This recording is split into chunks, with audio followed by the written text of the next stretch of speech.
Hi guys, welcome back to the channel, and I'm right now in my friend's car. He's a friend from IIM Udaipur, so Anthony. No, it's supposed to be discreet. Okay, it's supposed to be okay. Mystery. I never said that name to you. This guy is a friend from IIM Udaipur. Supposed to be discreet. Okay, it's supposed to be okay. Hi guys, so in this vlog we will be having an interaction with one of the alums of IIM Udaipur.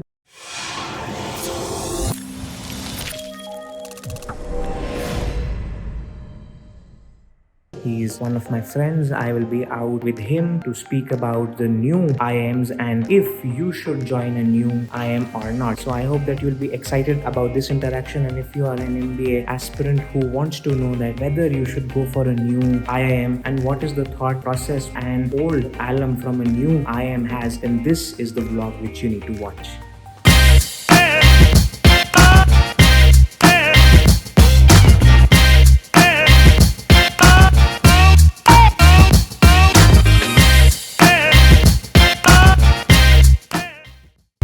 Had a great time with him speaking about IIMU and about how things have shaped up since we had graduated from there. So it's always great to speak to old friends, and yeah, completely enjoying my stay here in Dubai. So in this vlog, one of the things I will be speaking to you about is very important for a lot of MBA aspirants as of now. That should you join a new IIM or not? So as you know that I and him, we are from IIM Udaipur, and we graduated some 3 years back, and we have reached somewhere in our own lives. So I thought that it would be interesting to speak to him and also to share my opinion about it. Should you join a new IIM? What is our opinion on that? So Anthony, if I were to ask you, back in 2017 when you were planning to join IIMU, what was the thought which made you feel that okay, I'll join an IIMU? What do you think? For me, it was about building up the institute. Being a new IIM, for me, it was about building up the legacy by myself and with the other like-minded people. That's what we kept me to do. It's like building our own startup. Yeah. Right. So that's the gist of it, I would say. Eventually, yeah, of course. So apart from IIMU, you had some other options with you. Which ones were those? I had ISB also. Oh, great. So the thing with ISB was that it's a wonderful institute. Now the other thing was that the course was slightly compressed to my liking.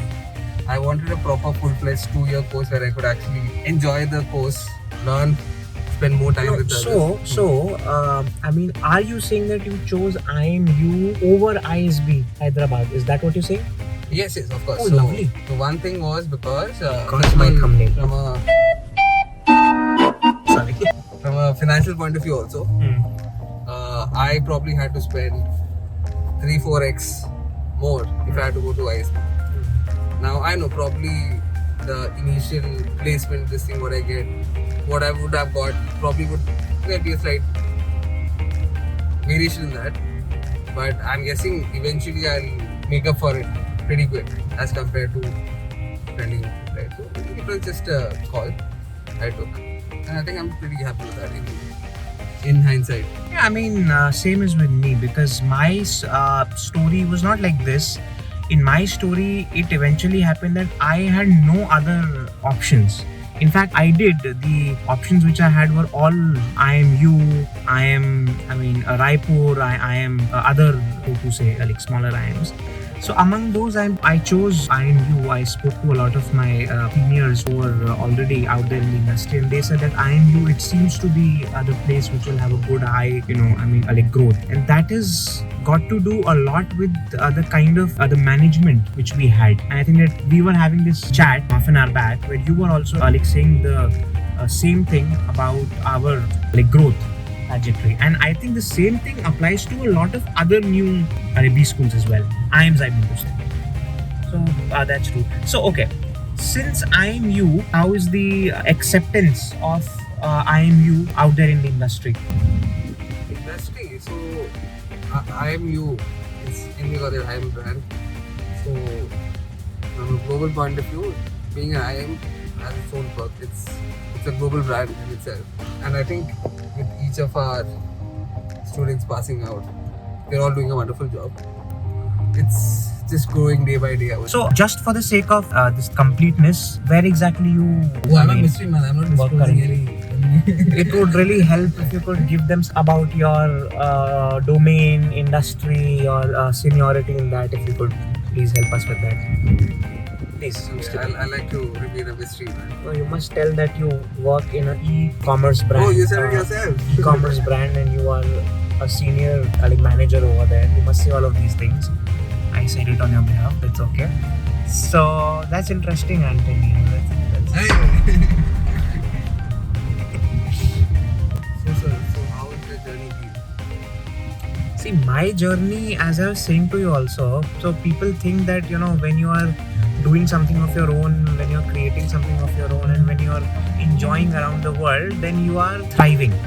The reality is, when you're doing things like I am doing, it's not about that. It's about how do I survive each day.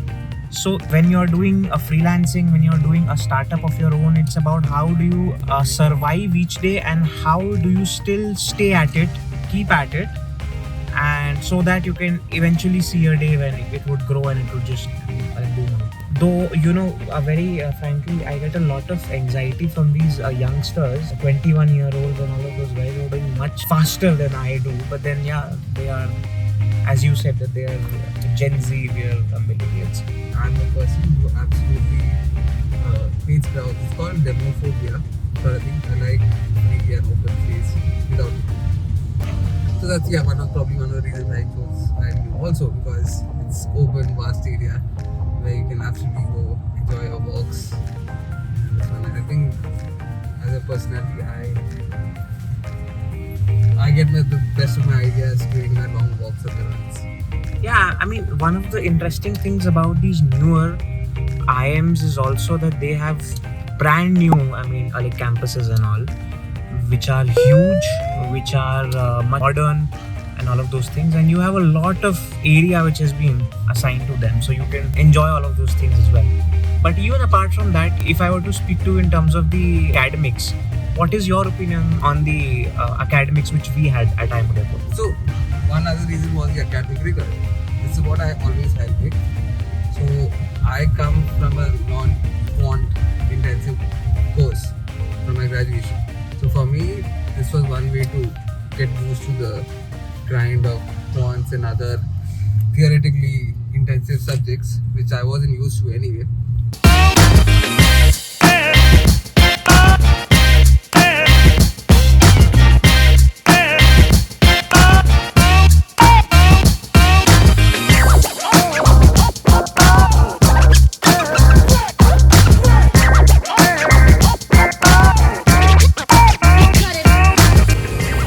Next time come. Perfect. Chal. Okay. Enjoy.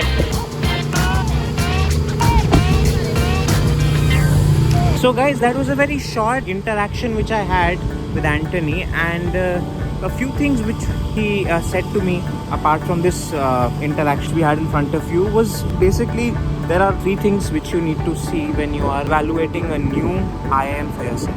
First thing is that an IIM, a newer IIM, has a brand, and especially in a place like we are, which is India, the value of an IIM, the value of IIT is always very high. It is always high. It's not just about the value, it's also about the simple fact that when you are associated with a brand like that, that brand will grow and your new IIM will also grow. So as you saw this thing that a lot of students, they choose a newer IIM over and above a private institute. So the first thing is that there is a value of the brand. Then apart from that, the second thing which you need to see here is that they will grow much faster than anyone else. I'll give you a very simple example of this, which is again what me and Anthony were speaking about. And is one simple thing that when we had started off our MBA in 2017, you'd be surprised that the average of IIMU, the average salary at IIMU was only some 11.75, or it could even be, I think, like 12 lakhs or something. I don't remember that. But what you'll be surprised about is this one thing, that back then the average of MDI Gurgaon was around 10 lakhs or something of that sort, and I and all the other MBA aspirants of my time, we used to be very distinct. Wow, MBA has a package of 18 lakhs and all. Now this year itself, IIM Udaipur's average is around 18 lakhs. So that is the surprising thing about it.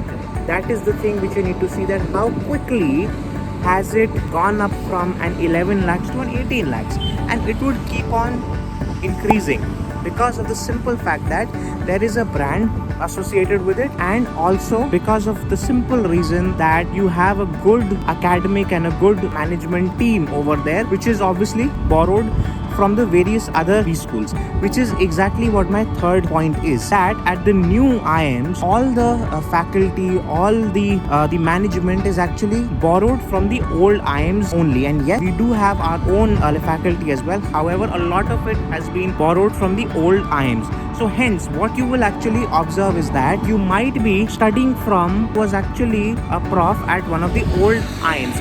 Hence, what you will understand and what you will see here is that you're effectively having the same kind of an academic experience as you would have at an old IIM, because the entire program of a new IIM has been created around the existing programs of the older IIMs. It has been modeled around the same programs. Hence, effectively, if I were to now summarize all of this, you will have the same experience of an old IIM, probably the same brand of the old IIM, in a place which is still on its growth. Obviously, now while I'm saying all of that thing, you must also know that yes, there are some disadvantages of it as well. For example, you will not have a large alumni base, and alumni are extremely important. I mean, I have friends who are from IIMA, and I can see that how widespread the IIMA alumni are. I mean, you can see hundreds of IIM alumni in Dubai.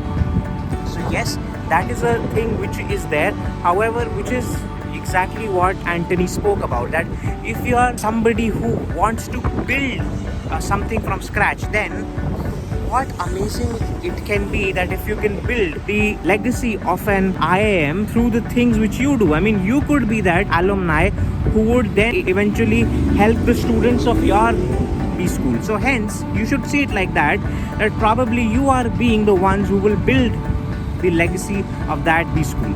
So my final opinion on this is that you need to completely evaluate whether going to a new IIM is going to be worthwhile for you or not.